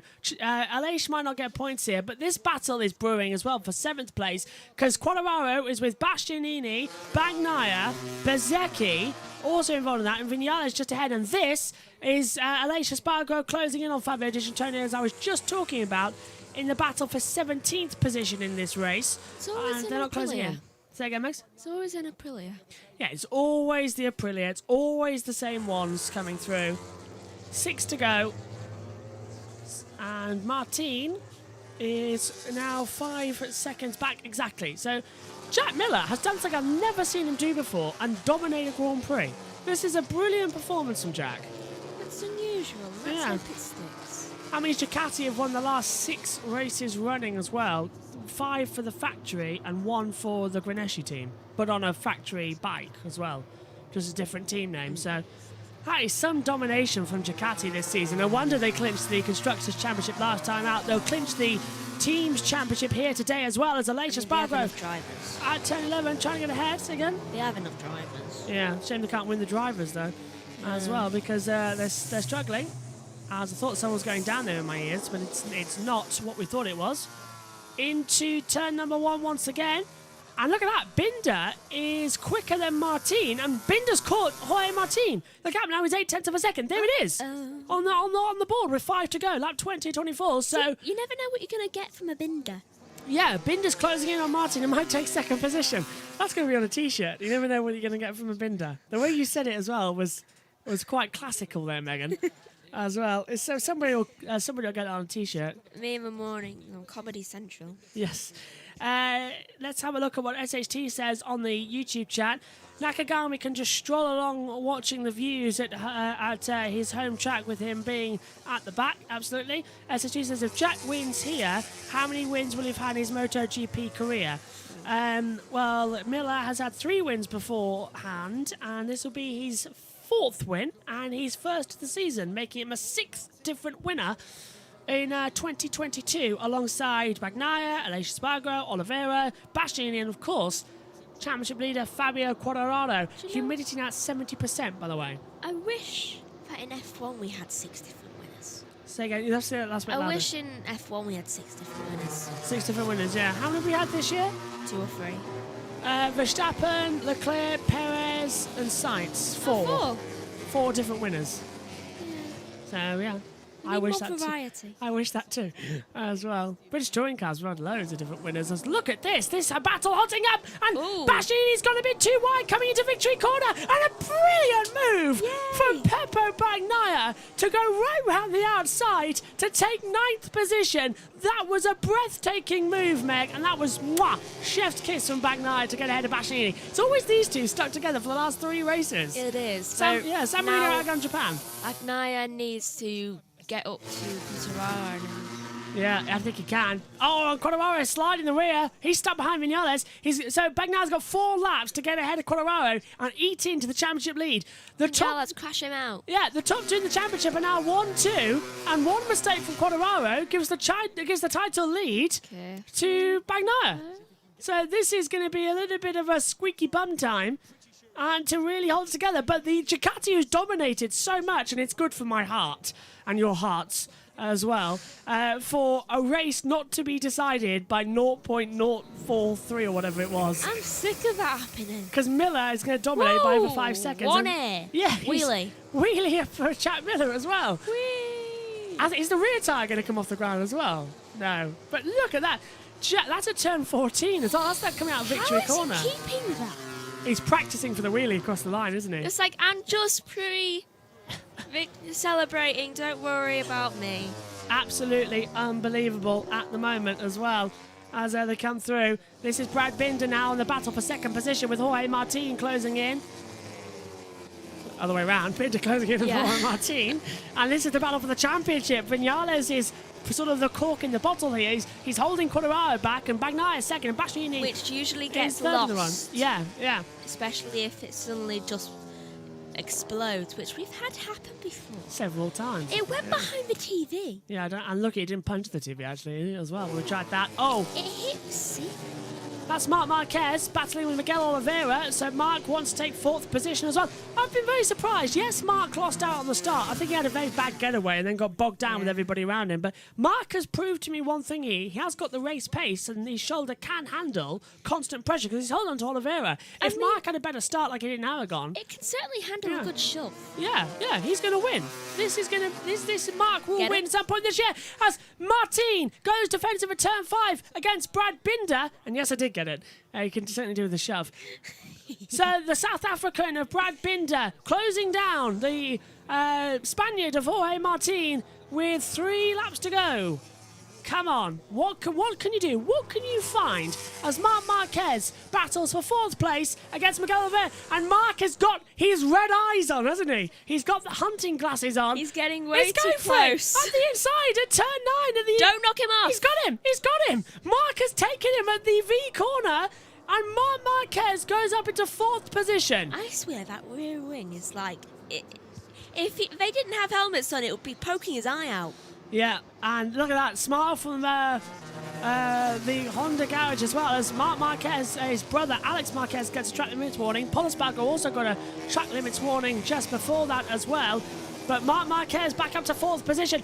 Okay, that's proving to me now that Marc's shoulder's perfectly fine and that could be good. But if Martin and Binder crash, which they could do because they're so close together coming out of victory corner down towards turn 1 again with 2 to go, Marquez could take a 2nd position here. Look at Bradbeck. He's sliding that rear bike around like nobody's business, and Martin's going a bit wide. I thought Binder was going to slip through there. And now look at this. Yes, this is what we wanted. Bagnaia has closed up to Quartararo. This fight is electric in Japan. I think I should stop with these. Save them throughout the day. You've got nothing else to eat. No, because we're still... Oh, I'll eat them all then. Oh, it's Bagnaia going to go for the move at turn 3. No, he's not. Quartararo is just 11. This is so good. So 11 points is the gap. If Bagnaia passes Quartararo, that gap starts to close down. Or it might actually stay the same. I can't remember the points thing. It might just stay at 10 points. But either way, it's crucial for Bagnaia to get ahead of Quartararo. And Quartararo is starting to make mistakes. Coming into turn 5 as well, he was sliding the rear of the bike around. So Bagnaia is going to have him. He needs to find a good manoeuvre. Can he do it as they come through the 130R? And Oliveira trying to cut back against Marc Marquez. It's not going to work out there. What is it about either Jack Miller or Kyle Crutchlow, one of the two, winning early morning races? It's unbelievable. The early birds. I know. They really are. They like the different climate. They like the Asian climate here. They do. I'm not sure. Well, I think we've woken up. I'm going to go right back to bed. Are you? Yeah. Fair point. Till 10. I did think about that, but I'm going to have some breakfast and then edit the British Touring Cars. I've already had mine. Yes, I've eaten. For now. You only eat your cookies. Oh, I forgot I had cookies. Oh, this is getting close now for 2nd position as well as Martin and Binder closing together into the turn 11 victory corner now as well. Well, the 90 degree corner, I should say, turn 11. And Bagnaia's closing in the corner row.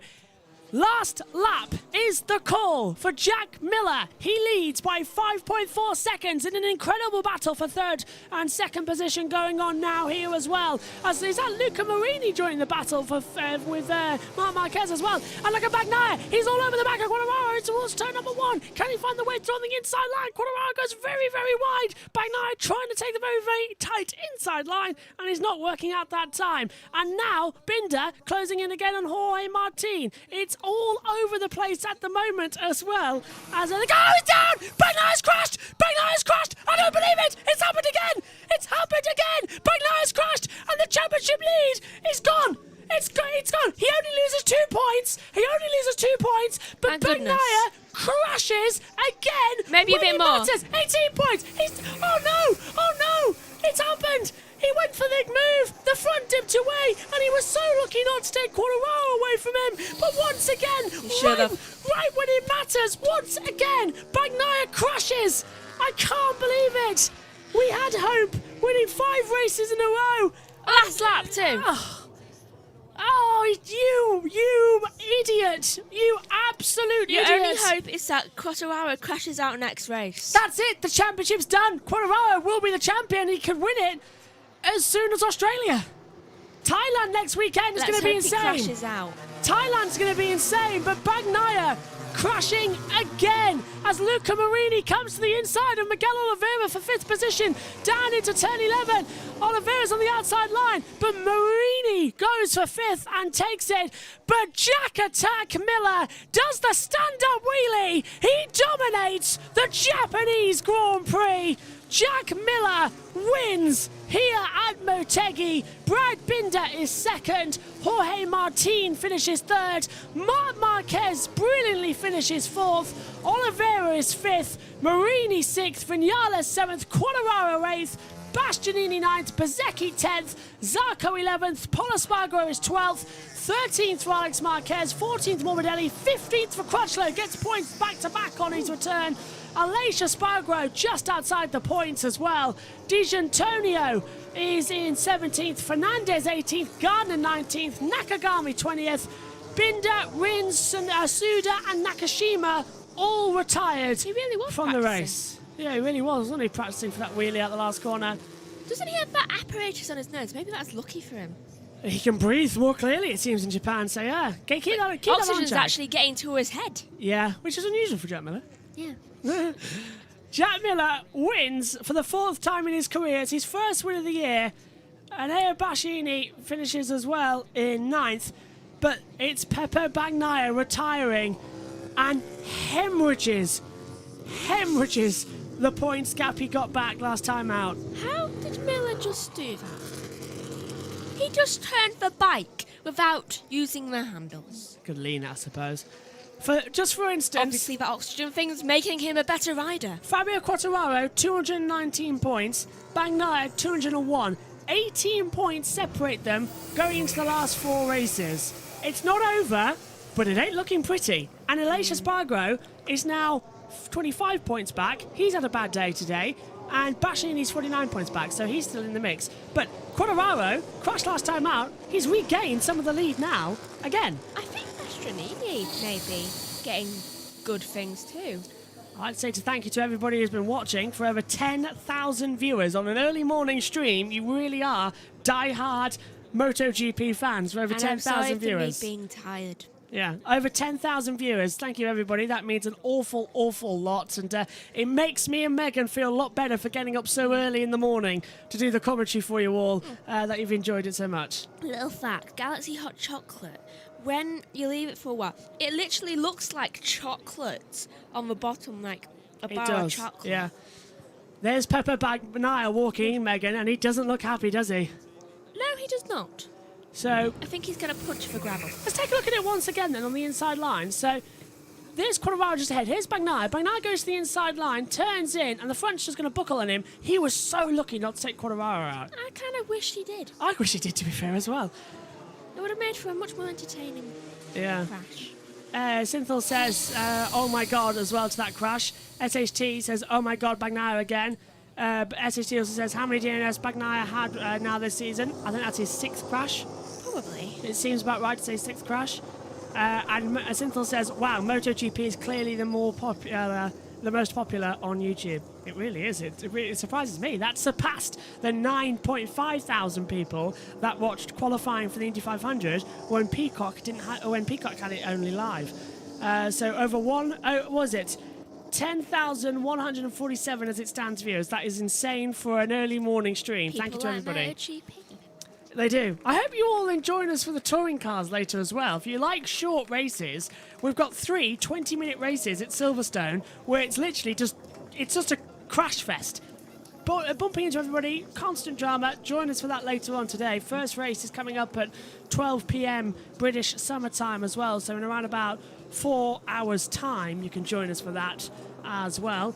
Marc Marquez gets 13 points here today for finishing in 4th. His first points since leaving the championship back in Mugello. But Jack Miller dominates with victory. Woohoo! So I think Quartararo is detailing things now. Yeah, he's detailing how bad the race went, maybe. Is it just me? Or is he looking older? He's my age, and he does look older, doesn't he? He's looking like he's... In the face, yeah. I don't know whether it's the visor or... Though he's looking older. He looks sick. He looks older than Mark. And Mark's about 8 years older than him. Mark's nearly 30. For instance, Fabio Quartararo was born the 20th of April 1999. I was born the 21st of April 1999. There is a age difference. It looks like he's between way me. older Yeah, than you. yeah. Oh, to be fair, I'm dressed like Ted Lasso today. You Because it was still cold. look Yeah. younger. I do. So how? I don't know anymore. And again, this family does have a good thing of looking young. Yes. People think you're 12. I don't think they can think that. Miller does a stoppie and now does a burnout in the pit lane. Smoke all the way around. That's not. That's right. Japan is one of the most populated places on the planet as well. They suffer with a lot of air pollution. Let's give them some Just dance add mode. to it, they won't notice. Well, he can breathe, can't he, with his nose thing? Yeah, just like, does everyone get this? It's great for clearing the mind. I've sweated through my shirt as well. 6th different win of the season is Jack Miller. I've got to put this white shirt back on as well. I might not wear the black later on because it's a bit Get ready warm now. for bed and go back to sleep. You can. It's Probably 7:49. won't see me till 3. That's all right. You probably won't see me. I'll be in the Combox all the time. In fact, it's got incredibly hot in here now, hasn't it, since the race ended? Maybe dinner. Yeah. Viva Miller. There's one Japanese fan who's extremely delighted. Jack Miller's won here today. Just And like, quite right too. I had a feeling all the people from this country would crash, nearly. Cynthia says, if only I could watch BTCC somewhere. I haven't got a commentator since. If you want to hop in, you're more than welcome in the box. I'm doing it on my own today. Josh is on holiday and Nick's not back until race 3. And I refuse. Yes. You do. There's Maverick Vinales. Great result from him today, finishing P7th. Right, shall we... Are you leaving us? Are you leaving us? I think. All right, well, before we have the top 3, I'll stand up quick and I'll say bye-bye to you. What do you make of the Japanese Grand Prix then from MotoGP? It certainly didn't disappoint, It didn't, did it? especially due to the fire. I mean, seriously, I'm still trying to figure out what happened. Surprise for Bagnaia crashing out like that?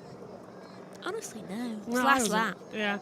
Just kind of expected it by now. Champion prediction now with 4 races to go. Australia, Thailand. I'm hoping, yeah. since I don't think Aleix is Yeah. going to do it. So I do think that possibly Bagnaia could clinch it. Yeah, there's a 2-way fight. I mean, there's always a chance that Quartararo can win it next race. Yeah. Don't Thailand next time out. 9 o'clock UK time is the start time. Let's Megan won't. hope he qualifies next to Mark. Yeah, Megan will be with us for Thailand, but she will be leaving at around about half an hour into the race, so she won't see the end of it because she's going to go cover. Oh, this is Marquez passing Oliveira again, because you're going to go cover at the end of next week the W Series, yeah, and then I'm going to join you in the commentary box just after. That's the way. Anyway, let's hear then from the top 3. He's speaking with Simon Crowfoot as we say goodbye to Megan. Bye-bye. On the box. See you next week, Megs, as well. That hurt. See you next week, Megs, as well as we'll hand down now. There's Nakagami as well. Just look at his hand, if he shows his hand as well. Oh, no, not going to see it. Okay, let's head down then to Simon Crowfoot in the media pen, speaking with Jorge Martin. Tendons off completely. I mean, operation obviously on Monday, unreal. I hope you're not having your breakfast as you watch No. this one. Anyway, let's go and hear from the happy podium after finishers a with difficult Jorge Martin Friday, first. Saturday. What a ride.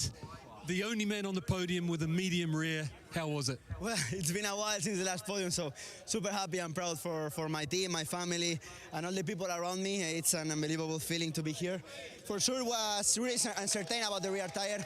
We decided for the medium because we didn't try the hard, but for sure the hard was the right choice. I think with the hard, I could have my chances for the victory, but you know, being back on the podium after a lot of months, it's amazing, and really looking forward to enjoy it today. And yeah, also for Thailand, it's a really great track for me, and thanks to all the fans out here in Japan. Congratulations. A fantastic race, and are we now going to hear from P2? We are. Here's Brad Binder with Simon. Brad, not just a Sunday man, a Saturday and a Sunday man. You just showed us what you can do from a good start position. Yeah, really happy with the finish today. I fought so hard all race. The first laps were my first laps on the hard tyre. I never got to try it, so I had a few moments on the rear because it just didn't quite have that edge grip, but definitely a good choice. At the end, I felt like I had a little bit more, and yeah, tried my best. Thank you so much to my team. They really deserve this podium. We've been putting in such huge effort, and yeah, hope there's many more to come this season. Big congratulations. Thank you very much. And now the race winner. Let's hear from Jack Attack Miller, who's dominated. Jack, you just rode like we all know you can. Phenomenal. Thank you. Yeah, I can ride a motorcycle sometimes. No, I mean, I felt amazing all weekend, to be honest, since I rolled out the first free practice. Feels so awesome to be back racing on this side of the world, and No, the Japanese fans have been incredible all weekend, sitting there through the miserable rain yesterday. I mean, these guys are some of the best fans we have, so thank you to them, thank you to the team. What an amazing day. It's awesome. We've got the home Grand Prix coming up shortly, wedding coming up in a couple of weeks. It's an amazing point, so over the moon. Can't thank everybody enough. Huge congratulations. Let's head down to Susie Perry in the paddock. He's absolutely flying, isn't he, Jack? I think he was going to start to get emotional there. What a brilliant performance today. Absolutely incredible. We saw how fast he was on Friday, but so much has happened since then. But to go and do it in the style that he did it, and he got it done really quickly, Michael. It was so impressive. Outstanding, really. He made a class field of world champions look average today. He just got to the front and cleared off. He was leading by the full front straight. So usually, Jack, when it rains, that's when he performs. Today, it was all about the dry conditions. Taking not one, but two at a time sometimes. Yeah, it's just on the braking zones. He was so strong into 11. I think Jack on Friday was super quick with the soft front tire, and using the hard today just allowed him to have that extra support. And I mean, it's almost like he surprised himself how strong he was compared to the other guys today. Just you got these days where you just feel so good and nobody can touch you. And Jack today was just on a mission. It's not normal doing rides like this. That is a very, very impressive ride. You could see there on the leaning as well, so much confidence. He was way above everybody else today. Fantastic wheelie to finish on a burnout as well that we could smell from where we were standing. But you knew that Jorge Martin wanted that as well. I mean, you could see in that pass, you know, nothing was easy for Jack, but he just seemed to have this almost ethereal atmosphere around him today, didn't he? Yeah, as Sylvain said, sometimes you get those days where you're almost an outer body experience. You're floating around the racetrack. He could, as you mentioned, pass two people on the brakes at one go and pull it up to the apex. He made it look so easy. So he did say on Friday he was enjoying the track, enjoying the bike. He felt like it was made for him, and today he proved what he was capable of. As he said there, I can ride a bike sometimes, but he can ride a bike a lot of the time. He's so talented. Lovely to see him in action like that. Just a class act today. It was lovely. We always had two stories, really, didn't we? In that we had the battle for the podium and the battle for the championship going on. And let's have a look at Pecco Bagnaia, because he's really the loser today, and Aleix Espargaro in terms of the championship. Yeah, I mean, Pecco started the race. It was really difficult for him to find his rhythm to start with, and then step by step he started to have a much better pace, especially at the end of the race. Caught Fabio Quartararo at the end. There was that battle with Bastianini where obviously and then that's where he crashed. That's why he was trying to make the difference with Fabio. The lap before he tried going up the inside a little bit as well to have a go. There he's way in the inside, so that means he's going to have a lot of leaning at the apex and loses it there, just overdoing it a bit on the front tire. So for Pecco, that's a bad operation. I mean, they were not playing for big points there, but at this stage in the championship, every point counts. Ducati might be regretting later on down the line now Michael, what happened in Aragon. That's an opportunity thrown away, and a chance missed by Aprilia today as well, wasn't it? Yeah, we spoke in the grid about Aleix feeling like he could fight for the victory today, and unfortunately electronic problems or whatever happened to him on that sighting lap. Had to pull into pit lane, drop that bike, jumping on the other, had the wrong tyres in, struggled, no points on the board. So a good day for Fabio, although 8 points isn't a lot, it's still 8 points that he's gained on his rivals. So he done a solid job today, and today Ducati and Pecco cracked. Aleix was unfortunate. So championship's well and truly rolling. It's still fully alive. You can hear behind us if we just swing round. That's KTM. It's the team pre-celebrations going on before the podium. I think one of their team was missing, Michael, and he's just turned up, and they're all very excited to see him. It's a fantastic day, isn't it, for KTM, Gav? What an incredible race that was. Not quite what we expected, but wow, Jack Miller in a class of one. And I think, in all honesty, that is one of the best races of the season. So much more drama, so much more action as well than we've seen here as well. And we're just getting ready then for the podium ceremony to take place. And very annoyingly, all the people are on two different pieces of paper. Usually they're on one as well. But Jorge Martin then finishing as well. It is podium number 7 in his MotoGP career as well. For Brad Binder, it is podium number 4 of his MotoGP career as well. 39th of his overall career. For Oliveira, it's his 41st. For Jack Attack Miller, his 4th career win, his 10th win overall across all classes as well. his 21st podium and his 31st overall across all classes as well. Martin takes third, Binder takes second, Miller takes the top honours as well. Ducati have won the last 6 races running as well, which is interesting. 5 for the factory team, 1 for the Prima Pramax, one for Grenesci, of course. SHT says, special weekend, as well as Max Verstappen could potentially tie with Fernando Alonso with the 6th most all-time race wins in F1 history on 32. And Fernando Alonso to make history is the most number of race starts in F1 history with Kimi Raikkonen's as well, 350 next time out. Cynthia says, if we look at previous races, the midfield is always so close. Now with these new configurations, we could see an incredible race. That is, of course, Singapore. Next weekend for Formula 1 as well. Got W Series as well and the MotoGP Thailand Grand Prix. 3rd place trophy for Jorge Martin, 2nd place trophy for Brad Binder. Jack Attack Miller now gets the top honours here and gets the top trophy. And we will hear the Australian national anthem as well for Jack Attack. Is that his last ever career win? If it was, he's won it with domination. What a race! Let's hear, in his honour, the Australian national anthem for Jack Miller. Well done, lad. Jack Attack.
Champagne time here at Motegi.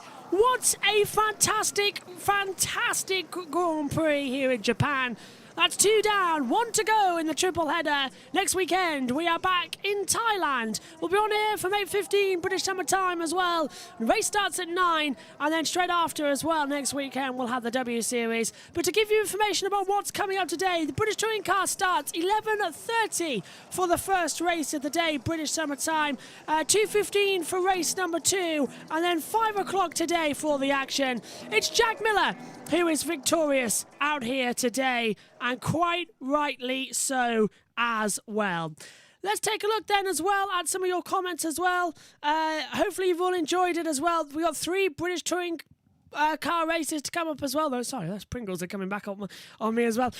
We've got 3 British Touring car races as well, and let me tell you, if you are into crash, ballop, wallop races, look no further than the Quick Fit British Touring Car Championship. It's the second to last weekend. 3 races coming up here today at Silverstone on the national circuit, so it's really, really fast. It's got Copse, Maggots, Beckett's, Wellington Straight, Brooklands, Luffield and Woodcote as well. It is an insane race, and it's going to be classics throughout, so you do not want to miss that at all.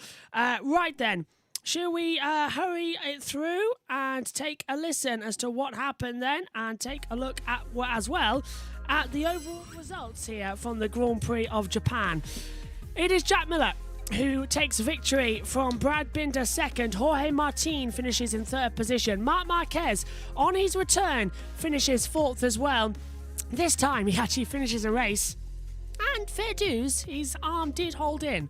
It's Miguel Oliveira in 5th place, Luca Marini is 6th, Maverick Vinales 7th, Fabio Quartararo 8th, and Air Bashini 9th, and Marco Bezzecchi rounding out the top 10. Johan Zarco 11th, Pol Espargaro 12th, Alex Marquez 13th, Franco Morbidelli 14th, and Carl Crutchlow 15th, rounding out the points-paying positions.